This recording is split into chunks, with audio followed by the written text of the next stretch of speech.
ఇల్లు లేని నిరుపేద ప్రజానికానికి ఈ రాష్ట్రంలో ఉద్భవించిన తర్వాత, ప్రత్యేక రాష్ట్రం వచ్చిన తర్వాత సువర్ణ అక్షరాలతో లిఖించుకోదగినటువంటి రోజు ఈ రోజు అని నేను చాలా స్పష్టంగా ధైర్యంగా కూడా చెప్తా ఉన్నా. మనందరికీ తెలిసిందే, ఇల్లు లేక బాధపడుతున్నటువంటి అనేక మంది బాధితులకి, తాడితులకి దశాబ్ద కాలం ఇంటి కోసం తిరిగి తిరిగి తిరిగి అలసిపోయారు. అలా అలసిపోయినటువంటి ప్రజానికానికి కాంగ్రెస్ పార్టీ ఒక గ్యారంటీ ఇచ్చింది. కొట్లాడి మనం తెలంగాణ రాష్ట్రం తెచ్చుకున్నాం. సంపదంతా దోపిడికి గురవుతోంది. దోపిడికి గురి కాకుండా సంపదని ప్రజలకే పంచుతామని 6 గ్యారంటీలను మేము ప్రకటించాం. ఆ 6 గ్యారంటీలు ప్రకటించిన వాటిలో ఈనాడు అత్యంత ప్రధానమైనటువంటి ఇందిరమ్మ ఇల్లుకు సంబంధించి ఈ లక్ష్మీ నరసింహస్వామి వారి ఆశీస్సులు, వారి దర్శనం, శ్రీ సీతారామచంద్ర రాముల వారి దర్శనంతో, వారందరి ఆశీస్సులతో ఈ రాష్ట్ర పేద ప్రజల కోసం కాంగ్రెస్ పార్టీ ఇచ్చినటువంటి వాగ్దానాన్ని నెరవేర్చే కార్యక్రమాన్ని ఈరోజు మనం సౌహృదయంతో రాష్ట్ర ప్రభుత్వం ప్రకటించినందుకు యావత్ రాష్ట్ర ప్రజానికం అందరి తరపు నుంచి కూడా పేదల పక్షాన రాష్ట్ర ప్రభుత్వానికి హృదయపూర్వకమైనటువంటి అభినందనలు, కృతజ్ఞతలు తెలియజేస్తా ఉన్నాను. మిత్రులను ఆలోచన చేయండి. ఈ పినపాక శాసనసభ నియోజకవర్గం ఎప్పుడు కూడా కాంగ్రెస్ పార్టీకి కంచుకోట లాంటిది. కాంగ్రెస్ పార్టీ 6 గ్యారంటీలు ప్రకటిస్తే ఇస్తారా లేదా అని చూశారు. చూసినటువంటి 6 గ్యారంటీలకు సంబంధించి మహిళలు మహాలక్ష్మిలాగా గౌరవించుకుంటూ ఆర్టీసీ బస్సులో ఉచితంగా ప్రయాణం చేసే కార్యక్రమాన్ని పట్టుమని 10 నిమిషాలు కూడా మేము శాసనసభలో ప్రమాణ స్వీకారం చేసామో లేదో బయటకు వచ్చి వెంటనే మహిళలందరికీ కూడా ఆర్టీసీ బస్సులో ఉచితంగా ప్రయాణం చేసే కార్యక్రమాన్ని ప్రకటించాం, అమలు చేస్తున్నాం. ఈరోజు పెద్ద ఎత్తున రాష్ట్రంలో ఉన్నటువంటి మహిళలంతా కూడా ఆర్టీసీ బస్సులో ఎక్కడి నుంచి ఎక్కడికైనా తిరిగే కార్యక్రమం జరుగుతాం.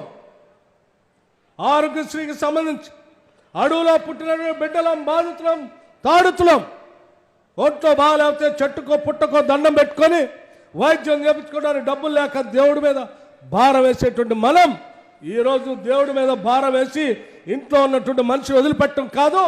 ఇందిరమ్మ రాజ్యం మీకు అండగా ఉంటుందని 10 లక్షల వరకు రాజు ఆరోగ్యశ్రీ కార్యక్రమాన్ని గ్యారంటీగా ప్రకటించి అమలు చేస్తున్నటువంటి ప్రభుత్వం ఈరోజు మీ ముందు ఉంది.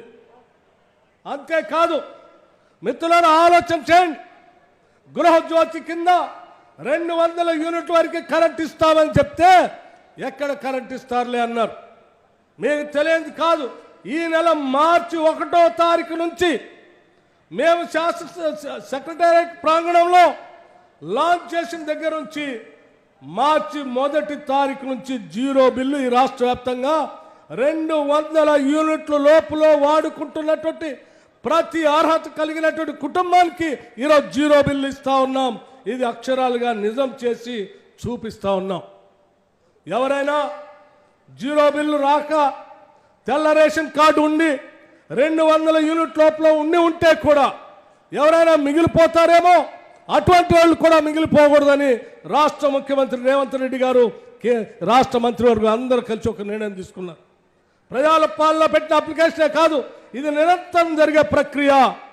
తెల్ల రేషన్ కార్డు ఉండి 200 యూనిట్ లోపల ఎవరికైనా కరెంటు కాల్చుకొని ఉన్నట్టుంటే ఆ 200 యూనిట్ ఉన్నటువంటి వాళ్ళు తిరిగి మండల కార్యాలయానికి ప్రజాపాలన అధికారిగా డిజిగ్నేట్ చేసిన ఆయన దగ్గర పోయి అప్లికేషన్ ఇస్తే చాలు, వెంటనే వాళ్ళు కూడా 0 బిల్లులో ఇంక్లూడ్ చేసి వాళ్ళకు కూడా 0 బిల్లు ఇచ్చే కార్యక్రమాన్ని రాష్ట్ర ప్రభుత్వం ప్రకటించింది. పెద్దలందరికీ తెలుసు. అయినా కావాలని కాంగ్రెస్ ప్రభుత్వాన్ని విమర్శించే కార్యక్రమం కోసం చేసే కుహనా శక్తులకి చెప్తా ఉన్నాం. మణుగూరు శాసనసభ నియోజకవర్గం నుంచి అయ్యా, మేము ప్రకటించింది ప్రజల కోసం, పేదల కోసం, సంపదను పెంచుతాం, ప్రజలకు పంచుతామని చెప్పాం.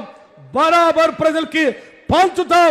మీరు అడ్డం చెప్పినా, అప్పులు చేసి మాకు ఇబ్బందులు పెట్టినా మేము పంచే కార్యక్రమాన్ని ఆపమనేది మాత్రం చాలా స్పష్టంగా చెప్పదలుచుకున్నాం. అందుకే ఈరోజు ఇన్ని ఇబ్బందులు ఉన్నా పేదలందరికీ ప్రతి శాసనసభ నియోజకవర్గంలో 3,500 ఇళ్ళు ఇందిరమ్మ ఇళ్ళు ఈరోజు భద్రాచలం శ్రీ సీతారామ చంద్రస్వామి సన్నిధిలో ఇవాళ ప్రకటించి రాష్ట్ర వ్యాప్తంగా అందరికి ఇల్లు ఇచ్చే కార్యక్రమాన్ని మొదలుపెట్టాం. మిత్రులారా, ఆలోచన చేయండి. ఈరోజు ఇదే పినపాక శాసనసభ నియోజకవర్గం కాంగ్రెస్ కంచుకోటగా ఉన్నటువంటి నియోజకవర్గం. గత శాసనసభ ఎన్నికల్లో కూడా నేను కాంగ్రెస్ పార్టీ అభ్యర్థిని గెలిపిస్తే సిగ్గు లేకుండా పార్టీని మారి పార్టీని అమ్ముకొని టీఆర్ఎస్ పార్టీలో చేరితే చివరికి పార్టీలో చేరటమే కాదు, తల్లి లాంటి కాంగ్రెస్ కార్యాలయాన్ని కూడా టీఆర్ఎస్ పార్టీకి దఖలు చేస్తే నీకు బుద్ధి చెప్తామని చెప్పి ఈ శాసనసభ నియోజకవర్గ ప్రజానికం కాంగ్రెస్ కార్యకర్తలు భారీ ఎత్తున ఇక్కడ కాంగ్రెస్ అభ్యర్థిని గెలిపించి టీఆర్ఎస్ పార్టీకి బుద్ధి చెప్పారు. రేపు రాబోయే ఎన్నికల్లో కూడా మీరు 10 ఏళ్ళు పరిపాలన చేసి డబుల్ బెడ్రూమ్ ఇల్లు ఇస్తా అన్నారు, ఇవ్వలేదు. పోడు భూములు పంచుతా అన్నారు, పంచలేదు. ఇంటికో ఉద్యోగం ఇస్తా అన్నారు, ఇవ్వలేదు. ఏమీ చేయనటువంటి మీకు ఇప్పటికే శాసనసభ ఎన్నికల్లో బుద్ధి చెప్పారు. మళ్ళీ చెప్తా ఉన్నాం, మేము మీలా కాకుండా ఇచ్చిన ప్రతి హామీని ప్రతి గ్యారంటీని అమలు చేసుకుంటూ ముందుకు పోతా ఉన్నాం. రేపు జరగబోయేటువంటి పార్లమెంట్ ఎన్నికల్లో కూడా ఈ మహబూబాబాద్ పార్లమెంటు నియోజకవర్గం నుంచి మన అభ్యర్థిగా కాంగ్రెస్ పార్టీ అభ్యర్థిగా మాజీ మంత్రులు బలరాం నాయక్ గారు పోటీ చేస్తా ఉన్నారు. అఖిల భారత కాంగ్రెస్ కమిటీ ఇప్పటికే ప్రకటించింది. భారీ ఎత్తున ఈ టీఆర్ఎస్ పార్టీకి బుద్ధి చెప్పేటట్టుగా భారీ ఎత్తున చేయి గుర్తుపైన ఓట్లేసి గెలిపించవలసిందిగా మీ అందరికీ విజ్ఞప్తి చేస్తా ఉన్నాను. మణుగూరు శాసనసభ నియోజకవర్గంలో కానీ